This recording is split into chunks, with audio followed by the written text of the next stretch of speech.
Boa noite a todos. Estamos iniciando mais um episódio do nosso podcast Ponta de Gôndola, o 26º episódio dessa trajetória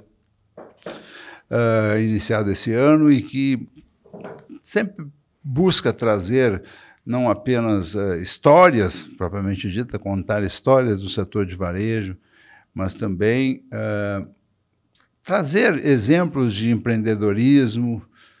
Agora estamos avançando em mostrar de que forma são feitos alguns produtos premium, de alguma forma produtos diversificados que saem fora da commodity.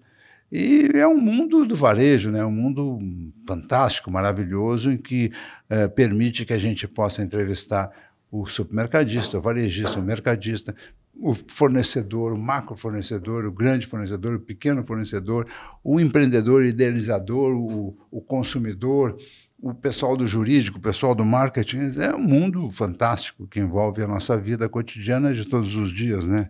Quando se vai a uma loja de supermercados. Há um tempo atrás nós trouxemos, aliás, eu queria registrar novamente o agradecimento, que é sempre importante, a Girando Sol, que mais uma vez patrocina este episódio, nosso amigo Gilmar Borchardt, uma das empresas mais conceituadas do Rio Grande do Sul quando se trata de produtos de limpeza. Girando Sol, que é uma das maiores vencedoras do carrinho Águas em toda a história, se não a maior.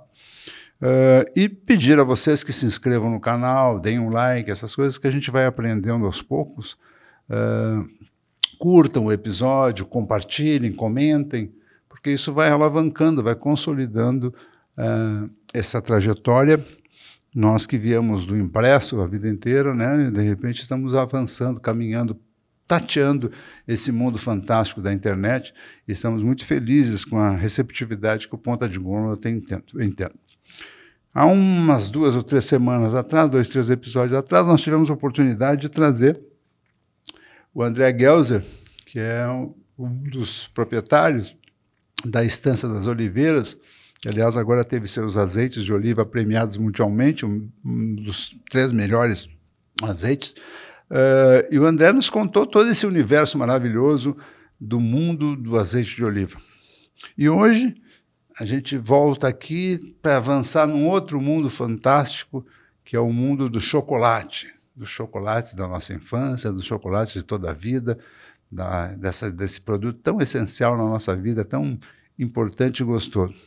E para isso a gente traz justamente alguém que vem desenvolvendo um trabalho de empreendedorismo gigantesco no sentido de buscar chocolates da melhor qualidade. Tá? Eu não vou ficar aqui usando de expressões tipo premium, etc., porque não é o caso. E eu vou, então, apresentar o nosso convidado de hoje, que é o André... Passou. Soleta de novo, não quis dizer teu nome. Passou. Passou. Isso é russo? Não, é alemão. Alemão. Meus avós vieram da Alemanha. O André Passou é o empreendedor, diretor, carregador, distribuidor, fabricante de uma linha de chocolates chamada Magian Cacau, que nós vamos aprofundar aqui. E queria te agradecer a presença, tá? E te dar a oportunidade de contar um pouquinho dessa tua história, como é que começa essa verve chocolateira, onde é que vem essa ideia de virar um chocolatier? Assim, em primeiro lugar, queria agradecer muito pelo espaço estar aqui, é um prazer. Vou contar um pouco da nossa história, né? A minha família já vem do ramo de chocolate. O meu avô paterno, ele trabalhava na Chocolates Garoto até 70 e poucos. É? Mas lá no Espírito Santo, não? Não, trabalhava na região sul, mas na área comercial. Tá. Né? E eu nasci em 81, aqui na zona sul da capital. E quando eu nasci, meus pais tinham uma fábrica de ovos de chocolate no porão de casa, lá em Ipanema. Uhum. Então, eu nasci no meio do chocolate, assim, lembro de meu pai ter que acordar naquela época tinha as panelas de chocolate, meu pai acordar da noite tinha que mexer o chocolate. Pelo menos a tua Páscoa era privilegiada. Mas então foi uma experiência bem legal, assim, né? Desde muito jovem estar no meio do chocolate. Essa fábrica, depois de um tempo, ela fechou e meu pai antes disso chegou a trabalhar também um pouco, um ano na Garoto, e ele foi para uma fábrica que se chamava Chocolate Vitória, lá do Espírito Santo também, né? E nessa fábrica ele trabalhou na parte comercial até os anos de 1990 e poucos, até essa fábrica fechar. Então, a minha vida toda foi no meio de chocolate. Meu pai trabalha até hoje com chocolate. E eu sempre trabalhei com ele desde os meus 15 anos. Hoje tenho 44. Mas sempre numa pegada no chocolate mais comercial, assim, né? Tipo, produzindo, por exemplo, chocolates para venda para outros chocolateiros que fazem bombons, fazem alfajores, que cobrem biscoitos. E lá por mais ou menos 2015... Nunca chegou a ter uma marca fantasia, era sempre a essência do chocolate, a barra para poder passar para confeitarias, etc. Sim. Outros microfabricantes, etc. Outros microfabricantes, uns até maiores, né? A gente tinha muito esse mercado também lá, vendia para as fábricas de Gramado, né? Eu me criei quando era criança entrando naquelas fábricas, tudo lá de Gramado. Meu pai fornecia para vários. Que assim. privilégio, mas ele fornecia blocos de chocolate, é isso?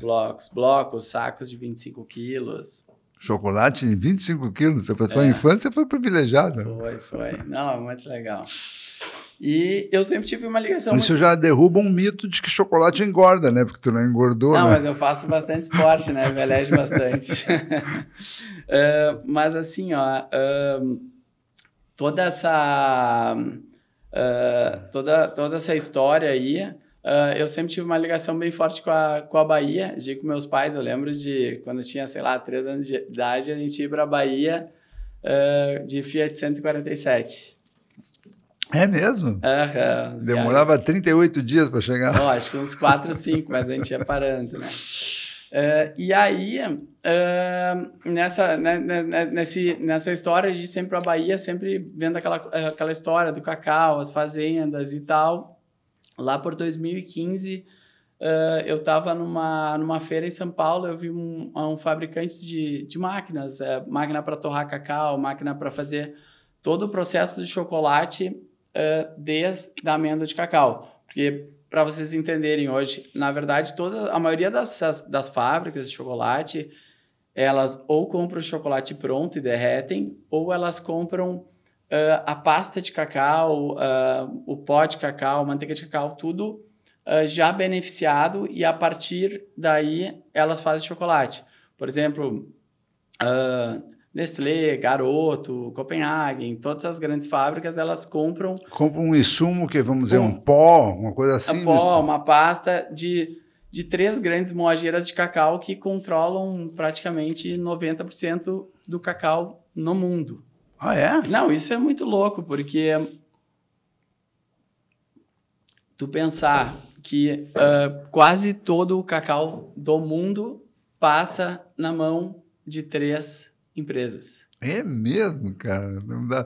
Mesmo aquele que a Lindt se compra na Suíça, que eu não sei o quê, que a Godiva, os caras recolhem todo o cacau plantado e fazem essa moageira que tu falou.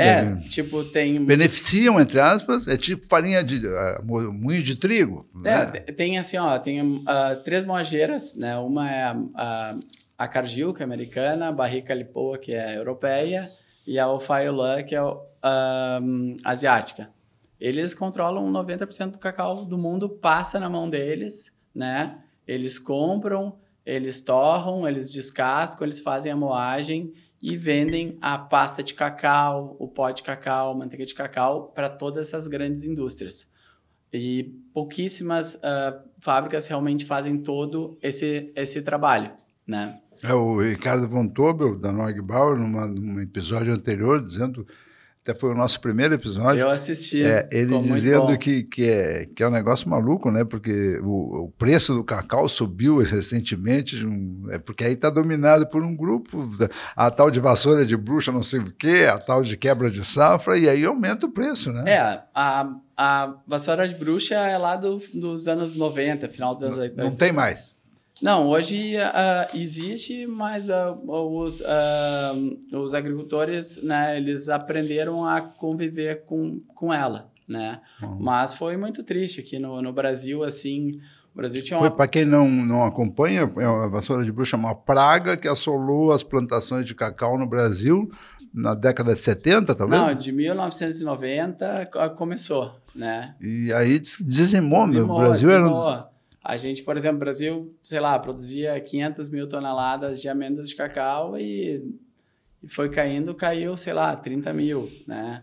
Então, imagina que pega a Bahia, que era um grande produtor nessa época, existiam muitas fazendas que tinham milhares de famílias que moravam lá dentro. Essas fazendas tinham escola, tinha toda uma vida, tinham fazendas até que tinham... tem um produtor nosso lá, que é o Edu Melo, né? A fazenda dele tinha até moeda própria. É mesmo? Muitos anos atrás, né? Então, o que aconteceu? Quando, né, o cacau foi embora, né, com essa praga, todas essas pessoas saíram da... Como é que era exatamente a praga? O que ela fazia? Ela, vai nascendo uns galhos, tudo meio tortos, ela vai contaminando o fruto vai ficando preto, apodrece tudo, e por dentro do fruto, que geralmente tu quebra ele é todo assim, com os grãos, com uma polpa branca, bonita, brilhosa, ele fica todo ressecado, todo... Por isso que é vassoura de bruxa, porque é cheio de ramificações, é isso? Isso, acho que deve ser por isso, Nunca, acho que por esse é o nome, né? Então aí hoje a gente já convive bem, né, com essa praga, e recentemente, sei lá, 2 anos atrás, não sei se você sabe, mas hoje sim, o cacau, 60% a 70% do cacau do mundo é produzido em Gana e Costa do Marfim, 2 países bem pequenos na África. 60% a 70% do mundo? Do mundo, Pô, mas Costa do Marfim não tem nem avenida, então. É só cacau. Então, assim, e o preço do cacau, ele é cotado na Bolsa de Nova York, né? Então, isso está tudo muito ligado como vai a produção lá nesses 2 países, lá sim, na África, né? Sim. Então, lá se dá uma superprodução, baixa o preço, se baixa a produção lá, sobe o preço, né? Existem alguns organismos internacionais que, tipo, dão apoio, suporte a esses produtores desses 2 países? Existe uma Associação Mundial dos Produtores de Cacau, alguma coisa assim, ou é meio empírico a coisa assim? Existe, sim, mas eu acredito que não funciona tão bem, né? Tipo, tem grandes empresas de chocolates que tem programas lá, né? Até para melhorar a vida dessas pessoas, né? Mas eu acredito que não funciona tão bem, assim, né? Uhum. Bom, nós estávamos voltando para 2015. Daí, mas, enfim, lá em 2015... eu nessa feira ali, eu olhei umas máquinas e tal, saí encucado daquela feira e voltei. Eu me lembro que na feira eu fiz um orçamento de uma máquina para torrar o cacau, para descascar e chegar no nível de cacau. E o preço era, para mim, muito alto, né? Sei lá, R$672 mil naquela época. Daí eu falei, não tem como entrar nesse negócio. Eu queria... Não, mas até então teu pai fazia como? Não, o pai tem fábrica até hoje. Nessa época ele já tinha fábrica. Mas me deu... Tu queria ter uma fábrica com foco em qualidade, né? Então, a partir dali eu comecei a estudar sobre o chocolate bean to bar, né, o que é do grão à barra, né, onde o chocolateiro, o chocolate maker, ele vai até a origem, né, conhece os produtores e busca amêndoas de alta qualidade e faz todo esse trabalho de acompanhamento nas fazendas, né, a compra dessas amêndoas de qualidade, faz todo o processo. Tem alguns exemplos de café também, né? Azeite de oliva, café, charuto, vinho. De charuto eu não entendo. Charuto tem as folhas lá. Mas, assim, o chocolate ele está muito ligado, né? Com café, com vinho, né? Até com a azeite de oliva. Então, assim, o que aconteceu? Eu fui estudando e comecei a desenvolver minhas próprias máquinas e fazer chocolate no fundo da minha casa como um hobby, né? Então, como é que eu comecei a torrar o cacau? Eu fui à Bahia, trouxe as amêndoas, comecei torrando no forno de casa, né? Daí pegava as amêndoas de cacau, para descascar elas, eu botava num saco plástico, fechava... Tá, mas vamos tentar explicar, porque a gente vai falando com tanta propriedade e a gente que é leigo quer entender, até porque a gente tem 1 hora para falar, vamos falar bastante. Planta-se um pé de cacau. Sim. E vem aquele fruto amarelo, ovalado, é isso? Bola de beisebol, é isso? Tem amarelo, hoje tem vermelho, tem várias variedades de cacau, cada uma tem sua cor, né? Mas o amarelo aquele é o cacau forasteiro. O clássico, tá. Quantas, tipo assim, espécies que temos aí? Hoje tem muitas variedades de cacau, né? Que na época, quando teve essa vassoura de bruxa, eles começaram a desenvolver vários clones de cacau para tentar criar um cacau mais resistente à praga. E hoje já tem, né? Então, só que dali surgiram vários... Quer dizer, não é um cacau que existe, tipo uma goiaba, uma framboesa, não. Tem... Hoje, por exemplo, assim, na linha o pessoal gosta de falar muito, né? Que tem o cacau forasteiro, trinitário e o crioulo, né? Mais ou menos na linha da azeite de oliva, né? Tem a arbequina, tem a não sei o quê, tipo... E aí, sim, a exemplo da folha da azeite de oliva, o tipo de cacau vai determinar o tipo de chocolate ou tu pode fazer o melhor chocolate com qualquer um deles? Não. Tem toda essa questão... Que uva, por exemplo, é um caso clássico, né? Uva Isabel para fazer vinho mais simples, uva, né? Tem toda a questão genética, né? A gente sabe já hoje várias variedades de cacau que dão... um ótimo aroma e sabor, né? Também tem toda a questão do terroir, né? Porque uma variedade de cacau plantada na Amazônia vai dar um sabor, ela plantada na Bahia, ela vai dar outra. Mas chocolate não é tudo igual, não? Não. Mas assim, contando né, tudo como acontece nas fazendas de cacau, né? Então, tem lá o cacaueiro, né? Nasce uma florzinha. Essa flor, ela vai dar um birrinho, um cacauzinho pequeno. 6 meses depois, ela vira um fruto, né, no ponto certo de maturação. Isso é uma safra por ano? Depende, né? Tipo, pegar na Amazônia, a safra principal ali é junho, julho, é onde eles têm bastante volume de cacau e conseguem fazer um bom cacau fermentado que dê um sabor bacana. Mas o cacau dá o ano inteiro, né? Dá o ano inteiro. E, tipo, na Bahia já tem a safra temporã, que vai ser ali maio, junho, e depois tem a safra principal, que é a partir de setembro, outubro, novembro, dezembro. Mas... E quanto tempo demora uma árvore para começar a produzir frutos? Hoje em dia, o pessoal já consegue, com 2 anos, assim, já tá colhendo. É mesmo? Mas tudo isso depende de como o manejo, como é que vai cuidar dessas árvores, né? Mas, voltando lá para a fazenda, então, depois daquela flor, 6 meses depois tem o fruto no ponto certo de maturação, esse fruto é colhido, né? Eles fazem aquelas pilhas de cacau, e depois eles pegam o facão e vão cortando o fruto, quebra o fruto, abre ele, tira as sementes com a polpa de dentro. Aqui, essas fazendas que tu vai, ainda é essa coisa artesanal de cortar com facão, Bem artesanal. Mesmo lá em Costa do Marfim também, ou entra numa máquina que... Tem máquinas hoje, mas para fazer o cacau que nós compramos, que é esse cacau, cacau fino, cacau especial, tem que ser na mão, porque o que acontece?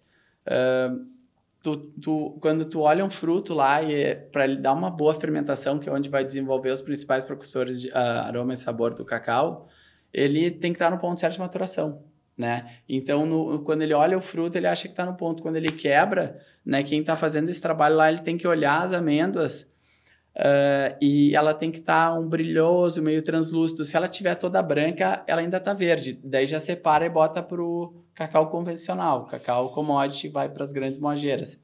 Se está tudo certo, passa para o fino.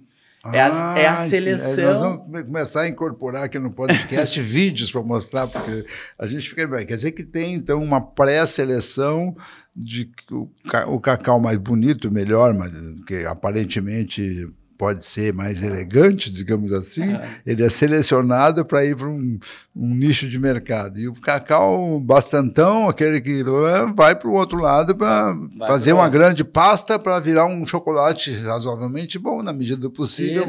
Isso. Então, depois de que tira essas sementes com a polpa de dentro, vai para caixas de madeira, que é lá onde ocorre a fermentação. Geralmente, o cacau fica fermentando de uns 7 dias, e a cada 24 horas revolvem essas massas, muda de uma caixa para outra. E esse sistema... E ela é consistente, é o gosto da semente. Como se tu tirasse a semente da goiaba, né? Descarta a casca, a polpa, não? A polpa, na verdade, tu precisa dessa polpa para fazer a fermentação. Então, tu vai jogar... tu só abre. Tu só abre, tira ele vai vir com toda essa polpa. E depois vai jogar nessas caixas de madeira. E a casca foi embora. E a casca vai virar adubo orgânico, enfim, né? O pessoal não usa muito.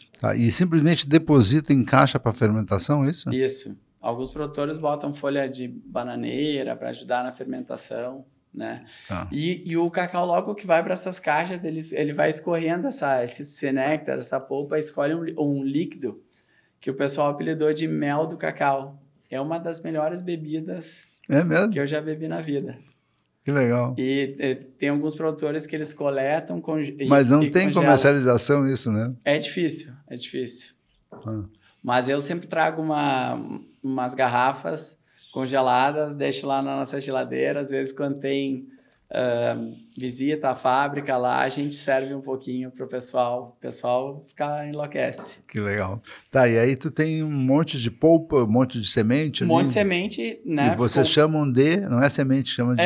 Quando ela entra, ela é semente. Depois que ela tem a morte do embrião, ela vira uma amêndoa. Amêndoa. Né? E aí, depois desses 7 dias fermentando, ela vai para as barcaças, vai para ser seca ao sol, né? E fica secando ali em torno de 7 a 10 dias, até chegar uma umidade de uns 7% mais ou menos. E aí essas amêndoas estão prontas para serem enviadas para os chocolateiros, né? Tem aqueles lotes que deram certo, que, né, vai para um chocolateiro Bean to Bar, mas a grande maioria, sei lá, 99%... E depois elas soltam, porque às vezes eu vejo tu no vídeo mordendo uma, não sei o que e tal, ela 2, 3 centímetros cada uma? Não? Tem amêndoas assim, tem menores, depende da variedade de cacau. E aí aquilo ali depois de secado, seco no sol, tu pode sacar, pegar assim, individual, vira... Vira, individual. Então...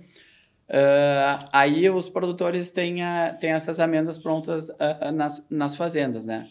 Eu costumo dizer, né, que o principal responsável pelo um bom chocolate é o produtor da amêndoa de cacau, né? Eu posso até estragar a amêndoa deles, mas eu não tenho como consertar, entendeu? Então, por isso... Mas de que depende uma boa amêndoa de cacau? Depende do cara dizer bom dia para a plantinha todos os dias. Oi, minha filha, vamos produzir bem? Ou é sol, ou é chuva? O que adianta? Sol, chuva, isso vai depender também, vai dar mais volume de cacau, menos volume, mais assim.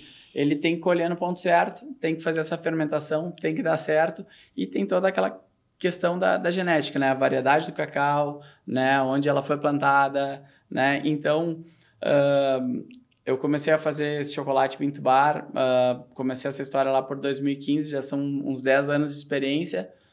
Hoje já tem vários produtores que eu já conheço as amêndoas que ele tem, eu já sei o que aquele cacau me traz, né? Por exemplo, eu tenho um produtor na Bahia que eu consigo fazer um ótimo chocolate ao leite, com o cacau dele, mas eu não consigo fazer um bom 70%, né? Então, tu tem que também ter esse know-how de saber onde é que aquela amêndoa ela vai te dar um bom resultado. Isso é outro mito que a gente pode conversar sobre isso, né? Aos poucos está se consolidando uma ideia de que o chocolate bom é um chocolate amargo, né? Meio amargo e tal, que o chocolate ao leite já perdeu a sua... Aí, de repente, tu diz assim, eu consigo fazer um bom chocolate ao leite. Existe um bom chocolate ao leite? Existe. Ó, inclusive, esse aqui... é um chocolate que a gente já foi premiado em 2020, em 2023, foi medalha de ouro, melhor chocolate ao leite do Brasil. É mesmo, 45% de cacau, né? E isso agora, nós vamos avançar nessa linha também de saber o que determina, por que fica 45, 70 e tal. Mas aí tá, nós estamos na fazenda ainda, e interessante, o André vai pessoalmente, uma das últimas viagens, levou os filhos pequenos também, vai pessoalmente lá no meio da fazenda da Amazônia, escolhe, seleciona os grãos, faz um marketing também, né, bem bacana e tal, conhece os plantadores, faz 2 anos que eu não te via e tal. É bem bacana isso também, chegar no meio da Amazônia para buscar cacau é um troço. Não, e eu vou dizer assim, ó, que é uma das partes que eu mais gosto do trabalho essa. Tu vai pessoalmente mesmo, sério? Sim, esse ano, né, em fevereiro, a gente fez uma viagem de carro até Paraty, no Rio de Janeiro, e sempre quando eu estou viajando com a família, eu tento buscar se tem fazenda de cacau, se tem fábrica de chocolate, sempre visitar e também inserir eles no meio disso já, né? Que eu acho que é uma coisa bem, bem bacana. Então, esse ano, em fevereiro, a gente visitou um hotel muito bacana lá no norte de Ubatuba, que eles plantam o cacau dentro do hotel e fazem todo o trabalho lá até uma barra de chocolate. É mesmo? Em julho, a gente foi para o sul da Bahia, né? Eu e meus filhos, minha esposa não podia. Em junho, eu fui sozinho, fui para a Amazônia, tinha um evento lá em Altamira, e aí aproveitei para visitar uns produtores em Medicilândia, Surini. Eu fiquei hospedado na casa do Robson, que é esse cara aqui. Uhum. Esse cara já ganhou o prêmio de... No meio da Amazônia ganhou o prêmio, não sei de quê. Não, já ganhou o prêmio de melhor cacau blend do Brasil, o segundo melhor cacau do mundo. Cara, mesmo? Não, o cara é um fenômeno. E assim, ó, fiquei na casa dele 5 dias, com a esposa dele, com os 3 filhos. Ouvindo o barulho da mata. Muito legal. Muito legal. Assim, ó, experiência, assim, ó, nota 1000 e participando ali do dia a dia deles. Eles lá também, eles têm uma fábrica de chocolate dentro da fazenda, né? Qual é a aparência de uma lavoura de cacau? São árvores? Nem lavoura, são árvores, né? Um pomar. Assim... E embaixo dá para caminhar tranquilo? Dá para caminhar. É meio complicado, assim, às vezes, mas assim, o cacau precisa de sol e sombra. Então, na maioria das fazendas tem as árvores e no meio tem aquelas árvores grandes que fazem um sombreamento, né? E, por exemplo, lá na Bahia tem muito o sistema cabruca, né? Que é o cacau está plantado debaixo da Mata Atlântica e eles vão cabrucando, vão abrindo espaços na mata para entrar sol, né? Então tem árvores, tem sol, chuva, abafado, calor. E uma lavoura desses caras aí, por exemplo, tem quantas árvores de cacau mais ou menos? Varia bastante, assim, tem produtor com 5.000 árvores, tem produtor com 70.000 árvores. 60.000 árvores? Cara. Que loucura. E tipo assim... 1.000 árvores de cacau, sei lá, dependendo da produção, vai dar 2 toneladas de cacau, 3 toneladas de cacau. Mas, assim, o que é importante, assim, frisar, né? Por exemplo, pega o produtor lá, o Robson Broglie, o produtor. Ele só consegue fazer 10, sei lá, vou chutar aqui, mas uns 10% da produção dele de cacau fino. A grande maioria do cacau não dá esse resultado, um sabor excepcional para ir para os chocolateiros bean to bar, que querem fazer um chocolate de excelência, né? E isso que tu está destacando, também lembra muito o azeite de oliva, né? Que 10% da colheita vira azeite fino, né?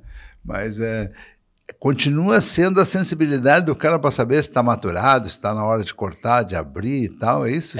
Assim, ó... Se pegar verde, fica ruim o chocolate, não sai chocolate? Aí não fermenta bem, Aí o que vai acontecer? Aí vai dar aquele cacau, que, né, quando torrar lá, enfim, for experimentar o cacau, vai botar na boca, e ele vai te travar, vai ser amargo, né? E um bom cacau bem fermentado, tu bota ele na boca, ele desce redondo. Por isso que, assim, ó, eu não chamo o nosso chocolate, por exemplo, nosso chocolate 70%, eu não chamo ele de amargo, eu chamo ele de intenso.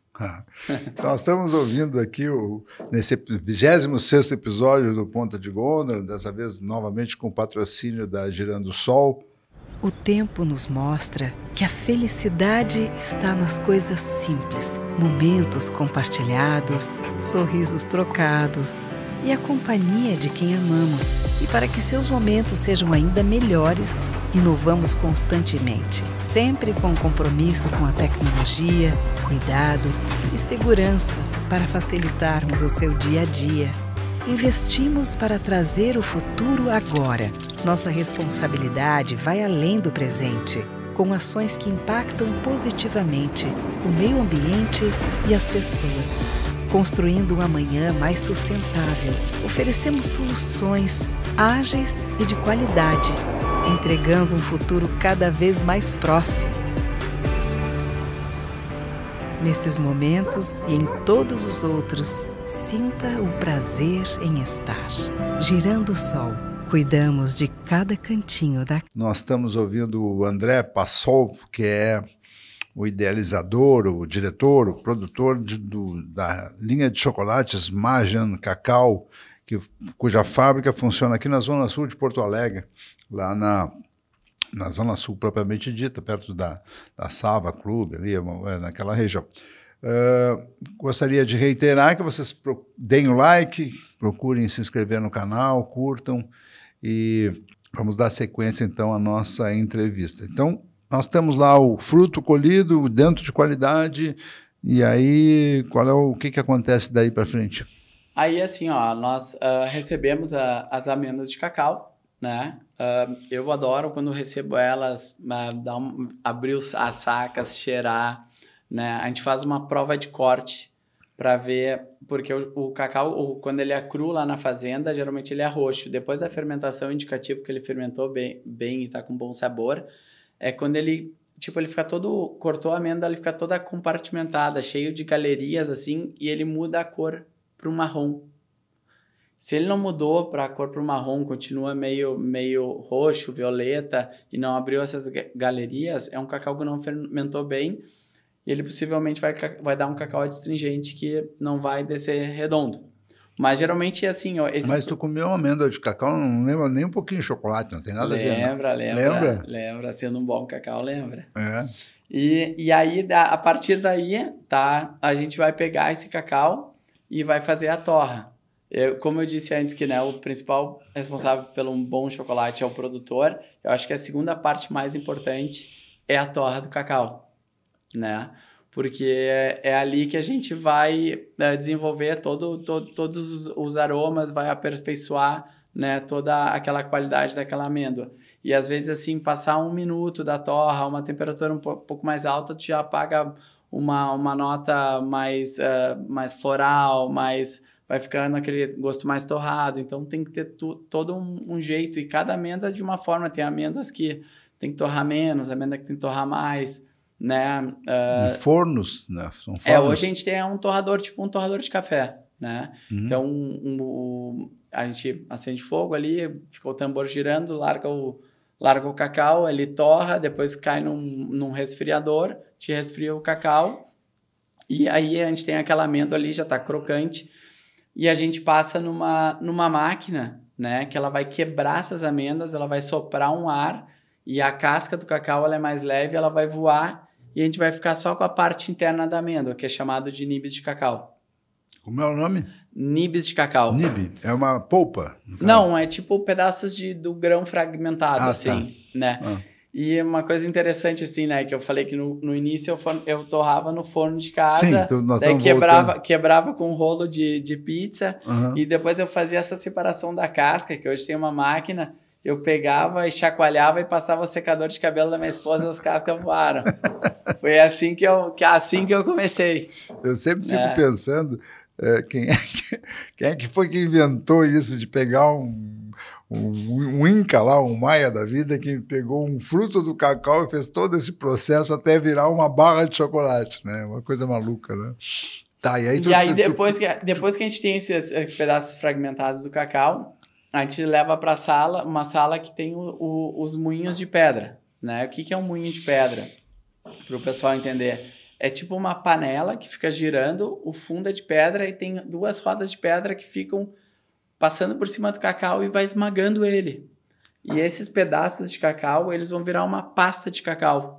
Uma massa de cacau, um líquor de cacau. Quer dizer, daquele fruto todo grande, sobrou só os níveis aí. Só os níveis que daí macerado ele vai virar... Só aquele pedacinho, o resto tudo foi embora. Foi embora. Ele vai virar uma pasta de cacau. Se eu for fazer um chocolate 100% cacau, que aliás é um chocolate que a gente vende muito hoje, né? Eu acho que se eu der para te experimentar, tu vai achar meio estranho, mas é um chocolate que a gente vende muito, tá? Ele é a base de tudo, né? Então, se eu for 100%, eu só coloco o nibs ali e fica lá dias batendo, ele vai ficar pronto, né? Se a gente for fazer um chocolate 70% cacau, é basicamente 70% de nibs e 30% de açúcar demerara orgânico, né? Esses 2 ingredientes precisam um pouquinho extra de manteiga de cacau, mas é isso aí, né? Então, nesses moinhos lá, a gente fica batendo chocolate de 4 a 5 dias para ficar um chocolate bem cremoso, bem lisinho, né? Que a gente bote na boca, sinta aquele aveludado, né? E poucas indústrias... De onde é que entra o leite nessa história? O leite, o chocolate que for o leite, reduz o cacau e entra o leite em pó, né? Não pode ter água no chocolate, né? Entra o leite em pó, né? Se a gente for fazer um chocolate ao leite 45. Se a gente for fazer, por exemplo, um chocolate ao leite vegetal de caju, a gente vai torrar o caju e vai fazer a moagem do caju junto com os nibs de cacau, né? Então, nessas panelas, a gente cria todas as receitas e ali os chocolates ficam batendo. Tá, mas eu digo batendo na pedra e ele vai esmagando, vai virando uma pasta, mas aí a influência do calor tem influência? O calor vem da própria moagem, do próprio atrito. Tá. Né? Mas isso na nossa... E a aparência é daquele chocolate que a gente esquece no carro e derrete, é isso? É que depois disso ele vai passar por um processo para não acontecer isso, mas se a gente não fizer a temperagem... Aquele chocolate derretido do fundi é esse que sai nesse negócio aí? Mais ou menos isso. Mas enfim, assim, ó, hoje todo esse processo que a gente fica vários dias batendo, que é uma mistura, é uma conchagem... as empresas hoje, as grandes empresas de chocolate, elas não fazem, elas fazem esse processo, às vezes, sei lá, em 4, 5 horas. A gente fica 4, 5 dias fazendo, né? Porque a gente quer buscar o melhor resultado possível, né? Já estamos chegando no produto propriamente dito, mas eu queria voltar um pouquinho. Em que momento tu resolve, então, conseguir comprar essa máquina ou botar uma empresa? Bom, aí tu começa a fazer chocolate em casa. Quando é que surge a empresa propriamente dita? As primeiras barras saíram em 2016. 2016. Mas começou tudo bem, assim, como um hobby, assim, né? E eu ainda trabalhei com meu pai até 2020. E aí... final de fevereiro de 2020 eu decidi me dedicar só à Mágica Cacau. O nome Mágica Cacau, para explicar, é Mad Matias, que é o nosso filho mais velho, Gide Giovana, que é minha esposa, e Andy André. O Luquinhas tem 6 anos, nasceu depois, ele virou o Cacau. Mágica, né? E aí, o que rolou assim, né, Fernando? Eu comecei fazendo um chocolate Eu achava que era de magia e tal. Não, mas também pegou esse lado também, magia. Né?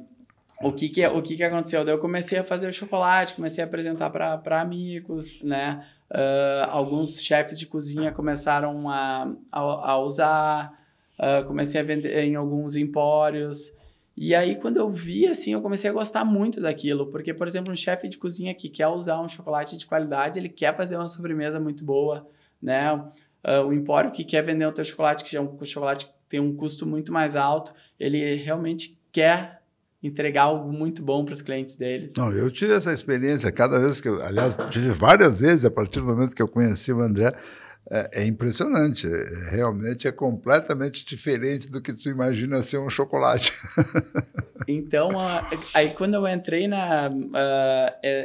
nessa história da Mágina, assim, eu acho que a minha vida melhorou muito, assim, eu sempre fui feliz, mas assim, eu faço o que eu amo, né, e eu trabalho em casa, eu pude curtir muito meus filhos, porque eu fico com eles o dia inteiro, né, ali na função, levo pro colégio, estou em casa, eu amo velejar, eu às vezes estou ali trabalhando, 1h da tarde, 2, bate o vento, eu chuto o balde, vou velejar, passo 2 horas velejando, volto para trabalhar. Que maravilha. E segue o baile, sabe?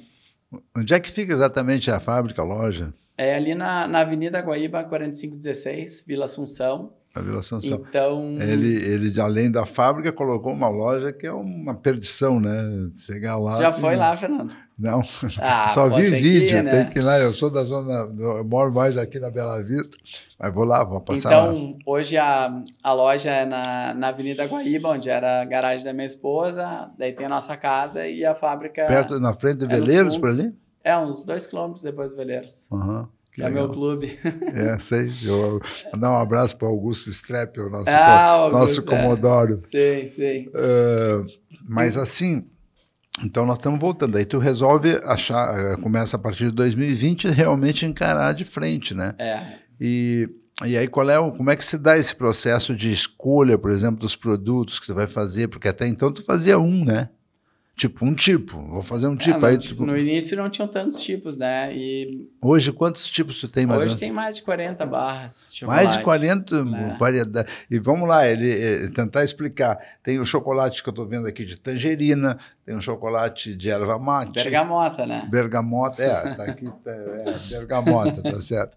Bergamota, que tem um lado gaúcho. Bergamota, erva mate... tem o da 70% de cacau da Amazônia. A gente gosta assim, a gente está sempre criando, né? Tem chocolate com framboesa, tem chocolate com maracujá, tem chocolate ao leite com cumaru, que vem da Amazônia, com fava de baunilha, que vem do sul da Bahia, tem chocolate 70 com cupuaçu, que a gente também traz da Amazônia.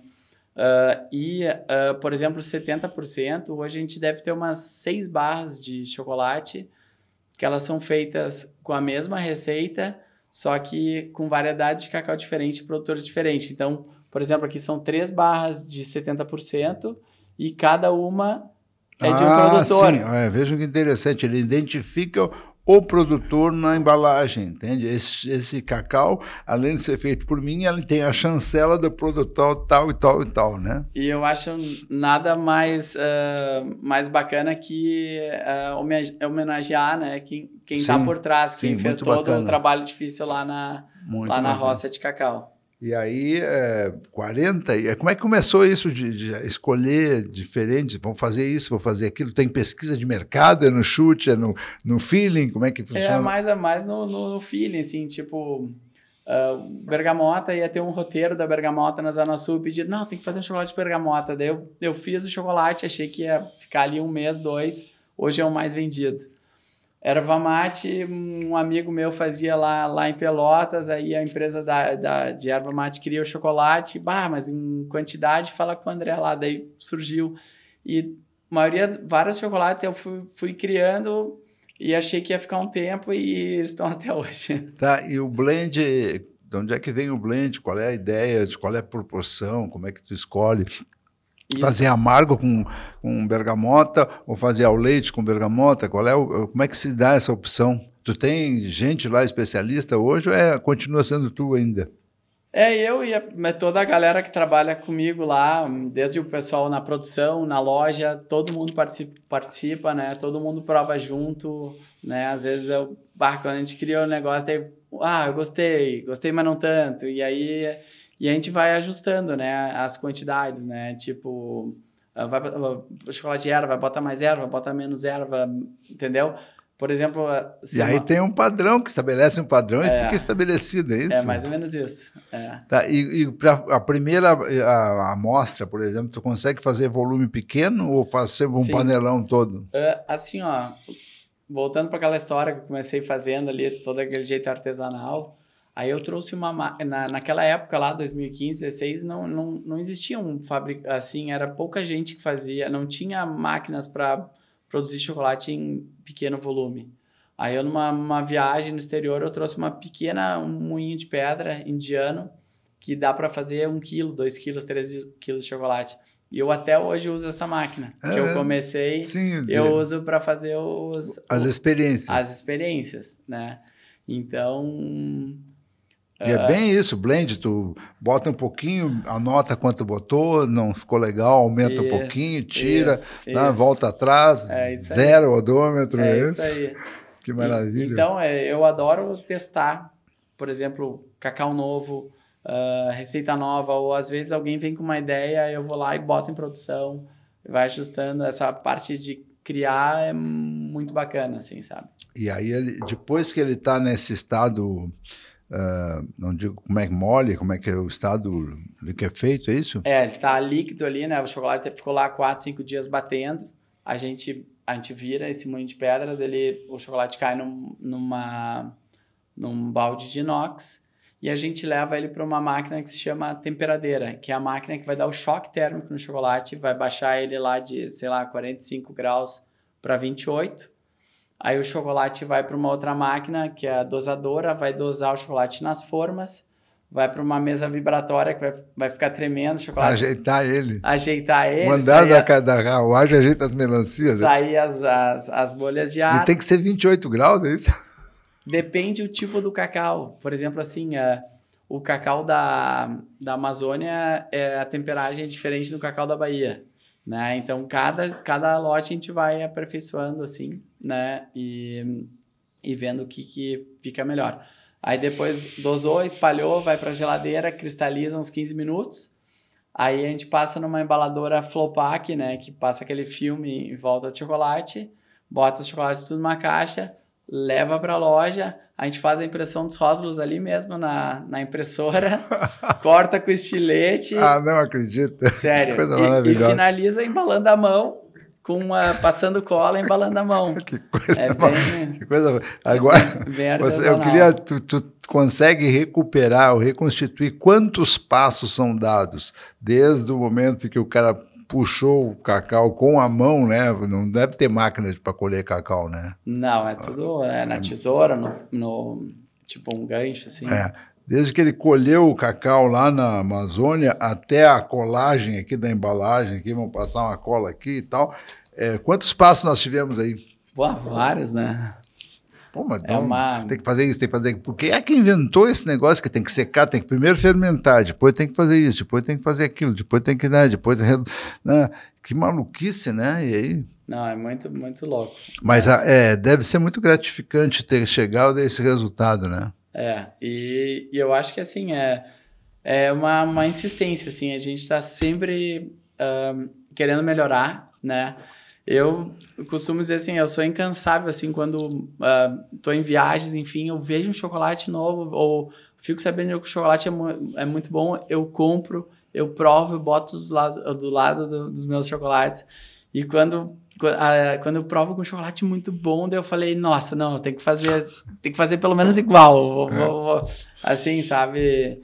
E, enfim, hoje no Brasil tem bastante fabricantes, né, no estilo nosso aí, pelo Brasil, tem uma galera muito bacana, fazendo um trabalho de excelência. A gente tem um prêmio que acontece todos os anos no Brasil, que se chama Prêmio Bean to Bar, que participam, sei lá, acho que mais de 100 empresas, né, que manda chocolate ao leite intenso. É uma premiação para premiar, não só premiar os melhores, mas para te ter um feedback de todas as pessoas que avaliaram o chocolate, como é que está o teu chocolate, né? E esse ano a gente foi premiado com esse chocolate, esse intenso. A gente ganhou medalha de prata, segundo melhor chocolate intenso do Brasil, né? Então isso é bacana, né? Eu acho que essas premiações são legais para te poder até melhorar o teu trabalho, sabe? É interessante isso, né? Muitas vezes o marketing avança ao longo de anos, a gente não se dá conta, mas é interessante essa questão de terminologia, né? Em vez de chamar o chocolate de amargo, que sempre remete a remédio, que é amargo, etc. e tal, tu chama de intenso, que realmente é o que é, né? Um chocolate muito mais concentrado, muito mais intenso. Então, esse tipo de mudança que vai se dando ao tempo deve ser feito e é bom que seja feito, né? Agora, o espaço, e aí, vamos dizer, qual é a produção hoje da Majan Cacau? Tipo, qual é o espaço que temos para crescer? Qual é o próximo passo? Tu tem que... Bom, agora a minha casa vai ficar pequena, está dando certo. Qual é o caminho aí? Olha... Onde é que ele está sendo vendido hoje já? Hoje a gente vende ele muito pelo nosso e-commerce, né? Vai de chocolate pro Brasil inteiro. A gente vende muito na nossa loja, né? A gente até tem muita gente que mora no exterior que...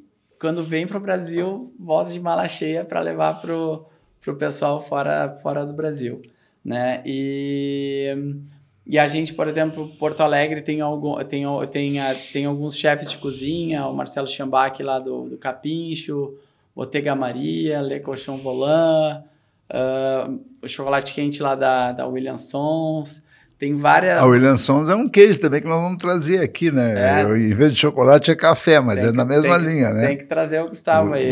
William Sons, eu conheci lá ainda na Pedro Ivo, agora estão ali na Moinhos de Vento também, mas já está na lista, porque é um trabalho fantástico também, faz a mesma coisa. Esse saco de café aqui veio da fazenda de Minas Gerais, esse aqui veio do Espírito Santo, nessa linha, né? O Porto Alegre aqui tem um movimento muito forte aí de torrefações de café especial, tá bem bacana. Mas aí a produção, como é que tá? E aí a gente produz hoje, acho que perto de 1.000 quilos de chocolate, não é muito, né? E eu sempre fico com medo. Em vez de falar 1.000 quilos, fala uma tonelada. Uma tonelada. Uma tonelada. Mas acho que não chega a uma tonelada. Mas assim, eu muitas vezes fico com medo de crescer demais, né? De crescer, porque eu levo hoje o trabalho como sei lá, um lifestyle. Continua sendo um hobby um pouquinho mais... Isso, né? E eu quero sempre fazer um chocolate muito bom. E quando eu começo a crescer, cada vez fica mais difícil, né, de conseguir esses volumes suficientes de cacau de excelência, né? Gente que queira realmente fazer junto comigo algo muito bom, né? Ter um atendimento bom. Tipo, hoje na nossa loja lá, o pessoal que atende é um pessoal muito top, sabe? É gente que tem vontade, que explica. Assim, eu mesmo às vezes estou na loja ali e vejo os guris lá explicando chocolate e falando assim, nossa, que atendimento. Como eu gostaria de ser atendido assim quando eu frequento os lugares e tal. Quer dizer, já dá... hoje deve ser mais ou menos como o vinho, né? Tu pega um vinho bem popular, pega um vinho de top, tu consegue ver exatamente a diferença, dizer se é bom e esse é ruim, né? É o caso do chocolate, né? Sim. E de uma forma geral, os nossos chocolates comerciais ainda estão bem abaixo do que é um chocolate, né?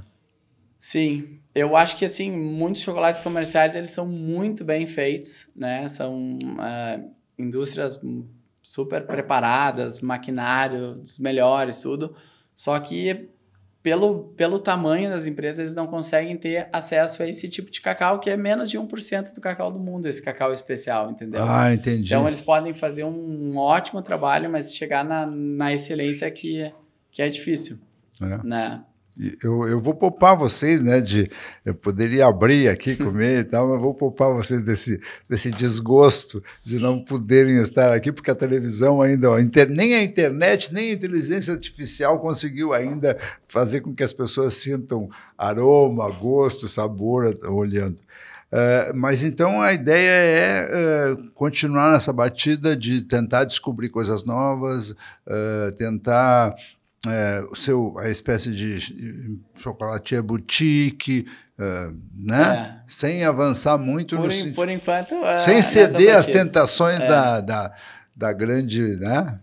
E assim, cada vez mais fazer novas viagens, né? Buscar novas origens, novos parceiros, novos produtores, né? E tu, além desses restaurantes, tu tá vendendo em empórios, né? Em armazéns, tipo Armazém 43? Banca 43, Banca do Holandês, Bendita Horta, nas cafeterias aí de Porto Alegre.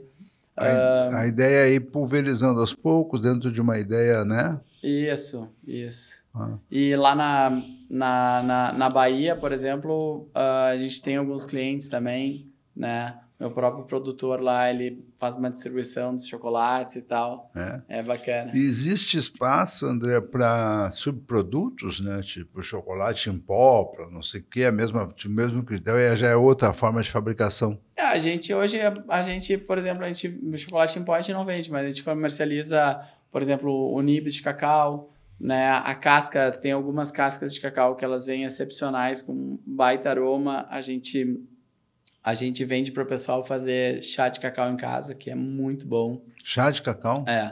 Inclusive lá quando fores lá na Vamos loja... Vamos repetir o endereço, Avenida Guaíba... 4516. Lá 45, o chá de cacau é liberado. Entrou na loja, o chá é cortesia, né, para beber lá.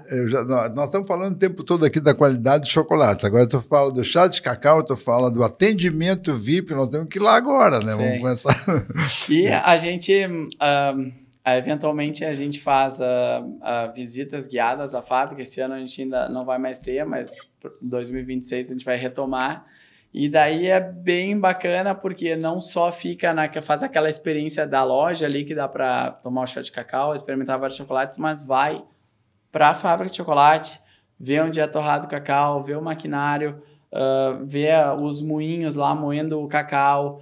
Passa na fábrica, na parte onde a gente produz as barras, meninos lá dão uma super explicação de tudo que é feito lá para aquela massa de chocolate virar uma barra. Então é bem bacana. A partir daí a gente vê, né? Quer dizer, quem passar por essa experiência vai ver o chocolate de uma forma diferente, né? Com certeza. E, aliás, como é que está essa questão do...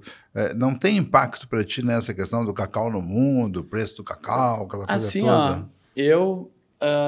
Nesses últimos 2 anos o cacau subiu muito, né, de preço. E agora, recentemente, 1 mês, 2, o preço do cacau na bolsa, ele despencou. Só que despencou muito. Tá? Só que esse preço, essa queda, se continuar assim, demora para chegar na gôndola. Como quando aumenta, demora para chegar, quando baixa também. Até porque as empresas, as fábricas de chocolate, elas têm tudo contratos, né? Então, mas o que eu estou notando? Que o cacau especial, né, caiu o preço do comum, mas esse cacau especial não caiu. Tem pouquinho, né?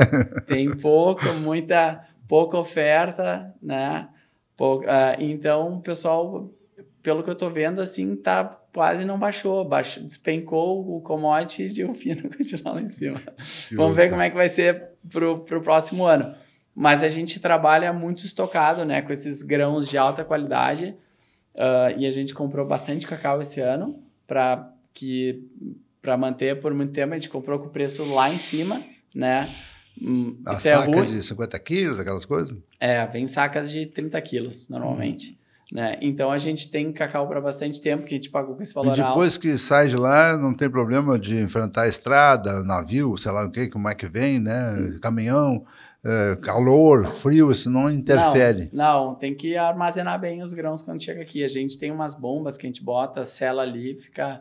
O cacau a gente pode, se quiser guardar por 5 anos, guarda ele, ele tá perfeito. Que legal. Uhum. Estamos chegando ao final do nosso podcast, né? Os papos que...